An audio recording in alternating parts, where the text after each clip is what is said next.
kind of forgotten how to record. This is weird for me. Guys, I haven't made a video in a month. So, yeah, sorry about that. Let's get into it.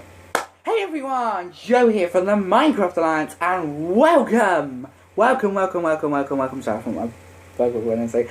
Welcome back, guys, to another video, and in today's video, I'm doing yet another Doctor Who video. Sorry, I just knocked my chair where I've got my laptop and my phone on. Today, yeah, I'm going to be doing another Doctor Who video, but today I'm going to be doing an episode ranking for Series 10. Yes, if you didn't see, I kind of sacked off my reviews at Oxygen, kind of didn't carry on. Bearing in mind, Series 10 aired about this time last year, and I still haven't done it. I've done my review for Twice Upon a Time, but I've got a ranking on my computer screen right now of Series 10, all of my episodes from episode 12, from the 12th, my least favourite, to my favourite. And now, I'm going to go through them right now. Some of them may surprise you, some of them may not, and I'm going to talk about them in a bit of detail. Now I've got about another 11 minutes to talk about 12 things, so let's get straight to it. Coming in at number 1, guys, number 12 is Smile. Now this was Frank Cottrell Boyce's second attempt at making a good story after everybody didn't like In the Forest of the Night. Spoiler warning, I loved it. But yeah, Smile I thought was okay. I personally preferred In the Forest of the Night to Smile. I thought that it was quite good, quite amusing, and I think it was quite a good second story, but it didn't really stand out to me, and doesn't really stand out to me. So that's why I put Smile at number 12. In at number 11 is The Eaters of Light, which was a bit of a downfall in my opinion. A lot of people have said it was a bit of a disappointment considering it was a return of a classic writer, and I think I have to agree. As much as I liked the episode, it was not as good as it was being hyped up to be. I think a lot of people were hyping it up, so whether that's us getting overhyped about something, I don't know. But yeah, well, basically, it wasn't as good as we thought it was going to be. It seemed quite rushed, which people have said maybe it's due to the fact that Rona Munro obviously hasn't. Last time she wrote for Doctor Who was when they were serial, so there was like a good couple of episodes in her story, whereas now it's just a 45-minute thing, and she only had that because it was going into the finale. But yeah, The Eaters of Light for me is slightly worse than the next one, just because it was like right before finale, so it felt like it was filling up time. Number 10 is The Empress of Mars, for very similar reasons, to be honest. I liked it. I thought that it had a good use of the Cold Warriors, the Ice Warriors from Cold War and the classic series. I'll get this again in this episode, and I think that it was better than some of the ones he's penned before, and I think that if this was what was rumoured to be Sleep No More, the return, or the sequel to Sleep No More, if that had been that, then I'm pretty sure that this would have gone downhill. But I feel like The Empress of Mars was quite good. It was just after the 3-parter, so it was a bit of a change of pace, which was nice. And I like it a bit better than The Eaters of Light, just because it kind of was, in my opinion, just better, and it was a bit funnier. Number 9 is Lie of the Land, which is the episode before that. We're kind of going in reverse order, besides Smile.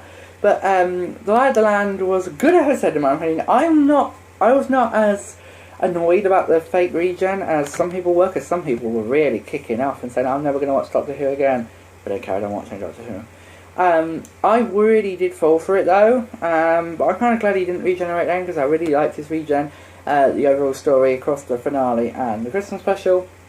But yeah, The Lie of the Land for me is really good in my opinion.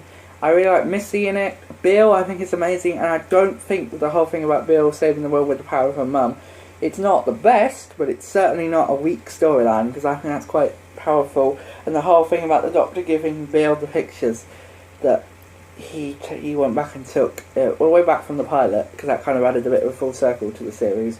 Not quite full circle, but yeah. That's the reason why I like Lie of the Land. Next up is another episode in the 3-parter, but the first episode this time is Extremis. Now, the reason why I really liked Extremis is because I like the sort of VR sort of feel to it, and I really like that and the two parallel storylines. No, sorry, they're not parallel. I always got really annoyed because people would say when they reviewed this episode that you had two parallel storylines. You had the Missy one and you had the Doctor one. You had the main storyline, and they would be parallel. Parallel means they'd never meet.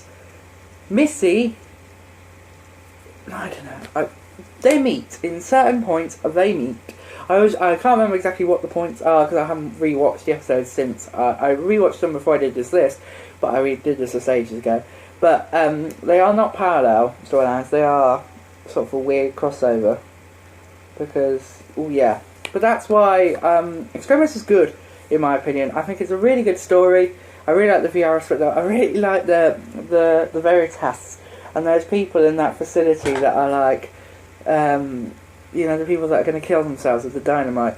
And there's some really cool Easter eggs, including I think when the bill looked at the time, it said 5:12 or something. That was the time that Who was broadcast. Not 5:12, but the time that he was fixed on. Bill looked at the time was the time that Who was broadcast back in the 60s, which I thought was quite a cool Easter egg. Moving on to number 7 is Thin Ice, the 3rd episode, which I thought was quite good. You've got the generic, similar to the first series, you've got the generic trip into the future, you've got your standard one episode, trip into the future, trip into the past. Slight bit of time travel in the first one, but this is your trip into the past, and it rolled straight after Trip into the Future, which I just thought was really good, and I thought the introduction to the episode was good. I really liked, I was rewatching some reactions the other day, and I really liked the bit where the Doctor punches Sutcliffe. If you don't know who Sutcliffe was, he's the one that was a bit racist to Bill, and the main protagonist of that episode. Protagonist? I never know what the difference between protagonists and antagonists are. I know what they both are, I just don't know which way around. I'm pretty sure Pro is the good guy, Ant is the bad guy. I don't know. Antagonist, protagonist, I don't know. But yeah, that's why Thin Ice is good. I really like some of the jokes. I really was like, yay, on the Doctor. That was sounding really sarcastic. Yay! When the Doctor, oh, for God's sake, why am I having such memory farts today? When the Doctor punched him. That's the word I was looking for. When the Doctor punched him. Moving on to number 6 is the Pyramid at the End of the World, which gets the award for the longest title ever. Yeah, the Pyramid at the End of the World goes higher than the other two parts of the three-parter, just because a lot of people agree on this point that it was the best part of the three-parter. It really was good. It showed the world leaders, it showed how powerful the monks were, and it really brought together the whole thing about the Doctor's sight, which went missing, and oxygen. And really, all in all, it just really was a very pinnacle point in the three-parter, which I thought worked really well. And even though it might have gone crashing down slightly with Lie of the Land, I still think that it was quite a good episode. And I don't think that should take anything away from the Pyramid at the End of the World, because it was still just a good episode. Moving on to number 5 is the pilot, guys. Now, the pilot for me would have been lower if it wasn't for the link that it was made in the Doctor Falls, which I will talk about when we get to the Doctor Falls. But the pilot for me was quite good. I really like Bill's description of the Doctor's running like a penguin with his arse on fire. I just thought that was really good. I thought that for a first episode it was good. Originally it was going to be called A Star in Her Eye, or The Star in Her Eye, but I think the pilot just works really well, because it's not only talking about the pilot of the series, it's talking about the pilot as in Heather, who becomes the pilot, which links into the Doctor Falls, but again, I won't talk about that yet. But yeah, the pilot for me was really good, and I loved it. Moving on to number 4, guys, this is Knock Knock, which was by far my favourite episode at that point in the series, because it was amazing, it was really creepy. I love creepy episodes. It's creepy that's not like shockingly creepy, when you get like scary episodes. I like creepy, not scary. I'm not a very big fan of a scary story, but a creepy story I'm okay with. But yeah, and that's exactly, to me, what Knock Knock was. It was very good. It's just a shame that nobody knocked 4 times. Hey, no, sorry, I'm just a bit... I've just been literally about half an hour ago watching people watch The End of Time. Because I've never watched like all of the Series 4 specials. So yeah, that's why. Because I was looking back to see when it was, because the Doctor talks about the 4 knocks, but I wasn't sure when that was said. So I looked back and I found the bit in the Planet of the Dead where that's said, right at the end. But yeah, anyway, back to Series 10, not Series 4 specials. Yeah, that one was a great episode. David Suchet was amazing in it. He is a great actor, and in my opinion, he really made the episode come to life. So that's why Knock Knock is where it is. It was a bit of a shame, people have said, it was a bit of a shame that all of the people came back to life at the end, but I heard a very good point on another person's review, that if Bill, if they hadn't, then Bill would have experienced a lot of traumatic trauma. So, with all of her best friends dying. So, in some ways, yes, I agree, it wasn't great. Some ways, no. To me, it was a very good episode, and I actually watched this episode with my mum, actually. Not first time, I watched it when first time. Anyway, 2 minutes to go, so we better hurry up. Number 3 is Oxygen, and like Knock Knock, this was my favourite episode. Narrowly beating out Knock Knock, actually, when this point in the series came along. Now, the reason why I thought Oxygen was amazing is, again, like Knock Knock, it had that creepy factor. That really, really creepy factor that really made it quite spooky, quite creepy, quite scary. In some places, I thought the zombies were, like, really, really creepy. And the fact that you can't even be touched by them, or you turn into one, that I thought was quite good, actually. And I really do think that it was quite good. Have I said that enough times now? Do you think it was quite good? Yes. Anyway, moving on to number 2, which is going to reveal my number 1, but I think it's fair enough. Anyway, number 2 is World Enough and Time. A cracking start to the 2-part finale. Quite a claustrophobic setting taking place on the ship. One end being the hospital, one end being the lower floor being the sort of hospital, the top floor being the top bit where the guy was. And what Bill got shot at the start of the episode really added some tension. The Doctor, Missy and Nardo were quite a good trio, I thought. Missy was quite good as the Doctor, I thought. And the John Sims reveal, even though we knew he was in it, I still think it was good.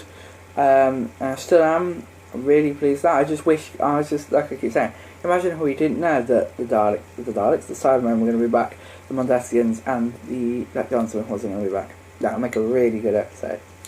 Anyway, moving on to number 1, guys. That is going to be The Doctor Falls. And the main reason why The Doctor Falls is at number 1 is because the way it links round with the rest of the series. Like I said when I was talking about the pilot, it really links together with the pilot to create a really, really nice story. I thought the ending was good. The cliffhanger that we got left on in the middle of start of July, which led on till Christmas, I thought was really good.